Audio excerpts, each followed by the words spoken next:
calm down before you stress up the groove. The energy a little different when the blessings accrue. Hey, who you talking to? Just know I ain't no regular fool. Could be anything in the world, but I can never be you.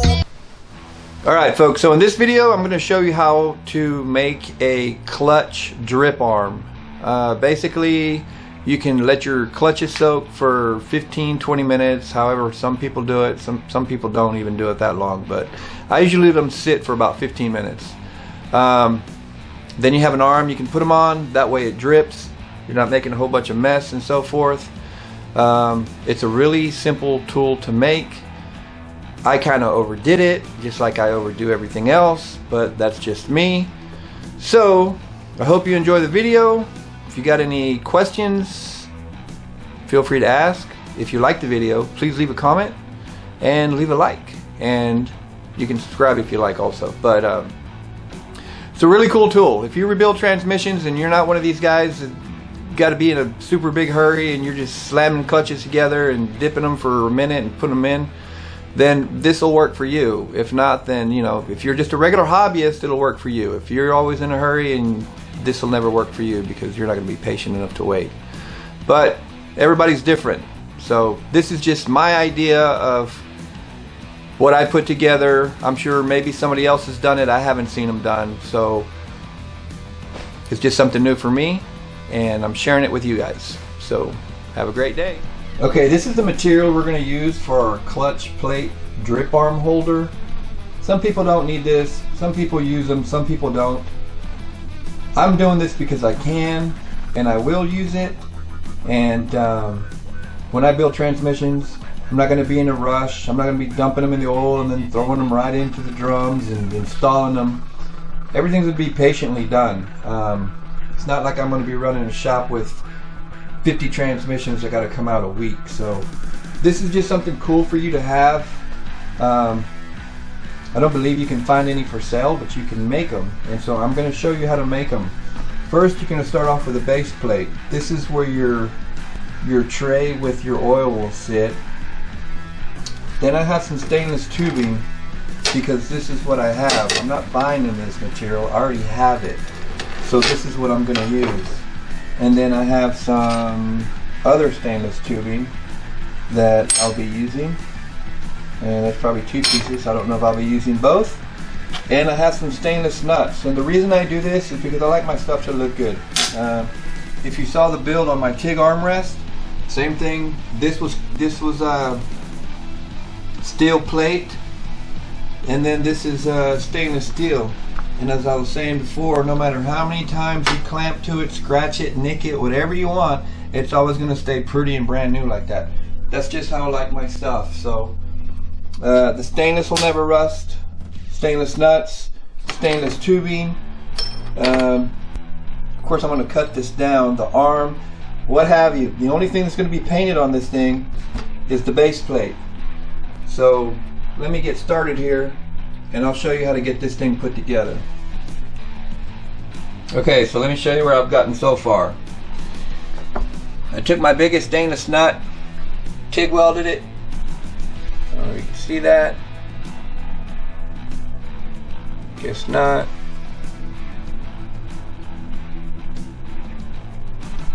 TIG welded it to the plate.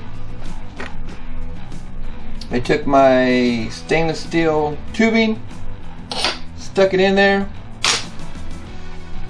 TIG welded it both sides and in the back. So base, that's going to be the part of the arm.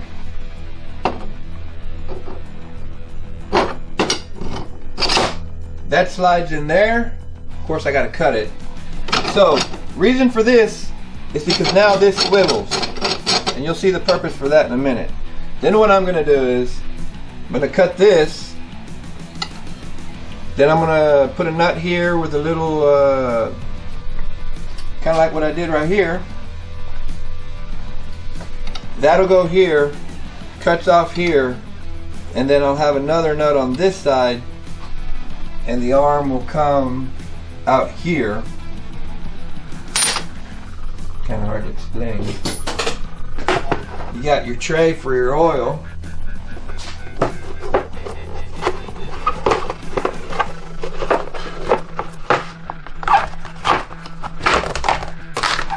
this. It's an egg tray, but it's thick, it's heavy duty, it'll hold the oil, it won't disintegrate quickly, and let me finish building it. Alright, let me show you where I am. So, we got our nut tigged on there, we got our sleeve tigged on there. This was the extra long tube that I showed you earlier. I got this cut to where I wanted. I got that on there. Then I took the extra long tube and the other sleeve, which is the bigger one, and I TIG welded the sides.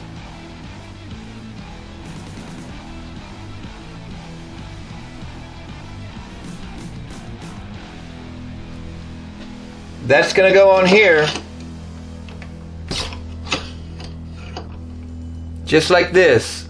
It's not gonna be this long though. Then, and I wanted it adjustable like this. This is the whole purpose of that. It's just not gonna be like one L bracket. If I'm gonna build something, I'm gonna kind of go all out on it. That's just how I am. So, I have a lot of stainless nuts and bolts, which is why that's why you always see me using that on a lot of stuff. So,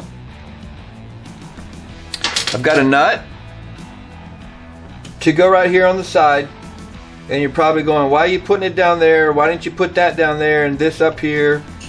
You're gonna see all that when I'm done. There's a reason why I'm doing it this way. So, I'm gonna drill a hole, put the nut, so the nut's gonna be on there. Then I'm going to cut the thread off this end, so there's no head on it and all I have is threads. Then I'm going to take this bolt, I'm going to cut the head off, I'm going to cut the threads off, and I'm going to make a T-handle that's going to go here. Let me get that done and then I'll show you how it works.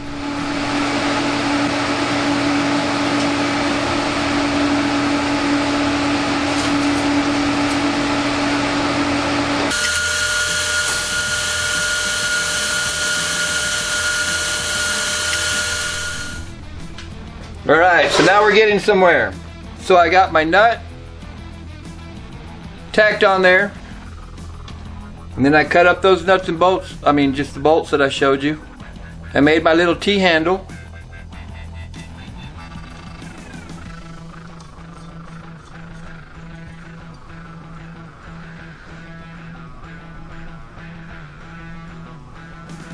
Pretty cool, huh? Alright, so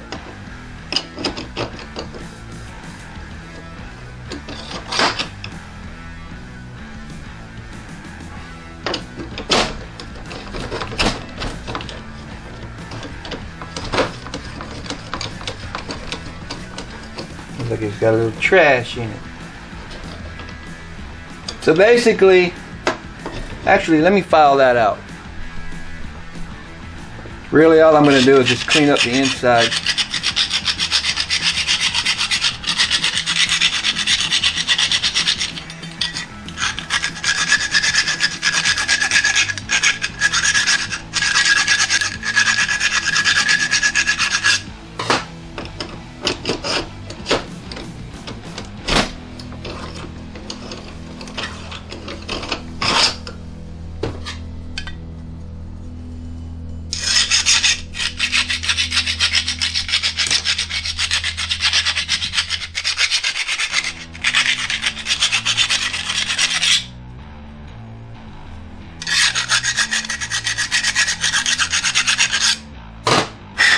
Alright, let's try this again.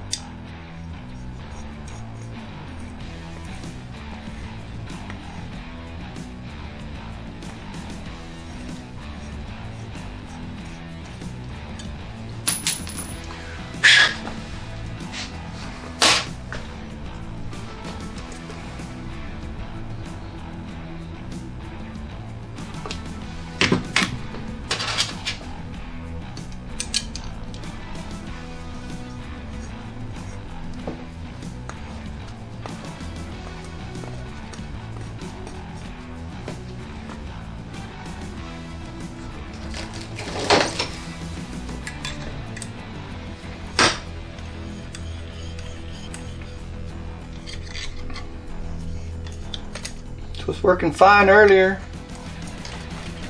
Get my pliers. Alright, so here we go. We're almost done. So I got the nut tacked. Of course, I already did the arm. I left a little bit of notch on the top.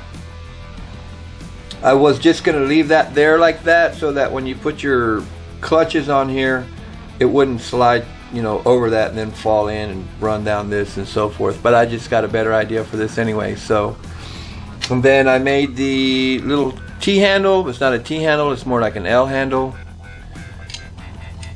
Obviously that's going to go right here. And we have our other piece of stainless dropped in here. This will drop right here. And it's adjustable, which was the whole purpose for the T handle. And even if I wanted to go higher, it's obvious you can, but there's no need for that. So on here, I did make this not perfectly straight so that the oil has a way to drip, and it's going to drip forward in the tray. So I went and got some rubber grommets. You can see these are thick. I was going to use just regular O-rings, but this works better because when the oil hits the grommet, it's just going to drip straight down. So technically, just put these on, go to your hardware store, get the right size you need, and I'll stop it right about there. And the one for the front goes right on the tip.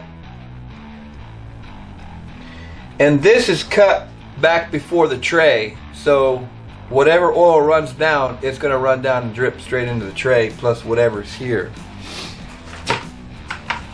Then I got the tray. It's got the lid. That way you can keep the oil in it. You don't have to be draining it all the time.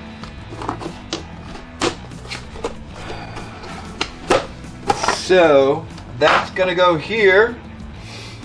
And as you can see, the arm drops down before the edge of the tray, which is good. Technically, you could probably use it like that too, but I have it set up like this. And then when you know what you're going to be working on for the day, whether it's going to be your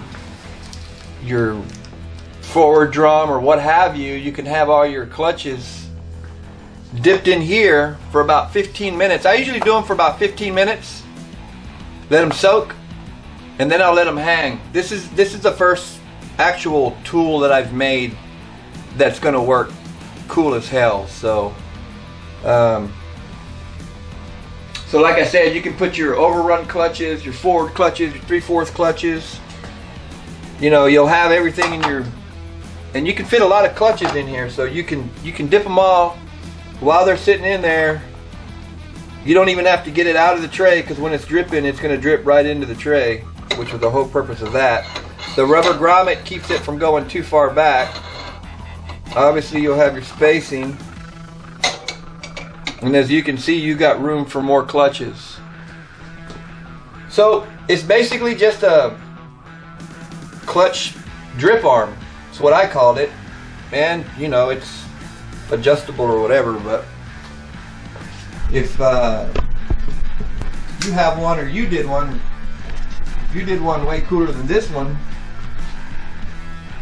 well, let me know. Let me see what you got. Now obviously I'm not going to fill this up with oil, and I'm not going to dip these because I'm not ready to put it together yet. But this gives you a good idea of what it is. And technically I could have painted this and made it all pretty, but I'm not going to do that right now. I'm going to do it later on, so I'm just going to show you the video with that unpainted.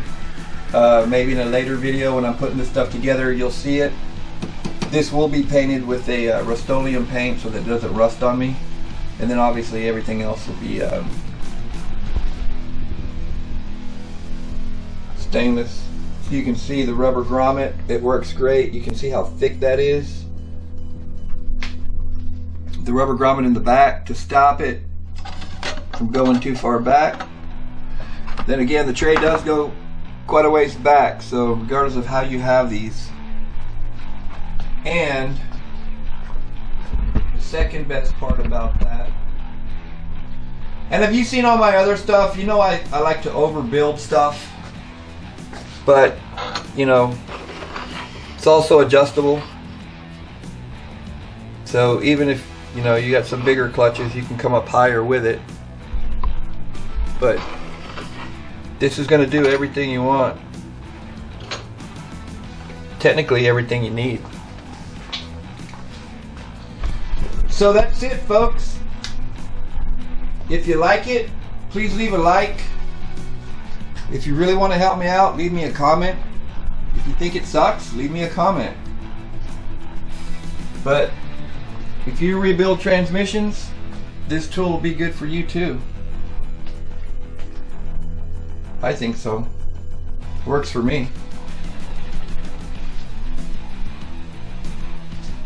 Alright folks, thanks for watching.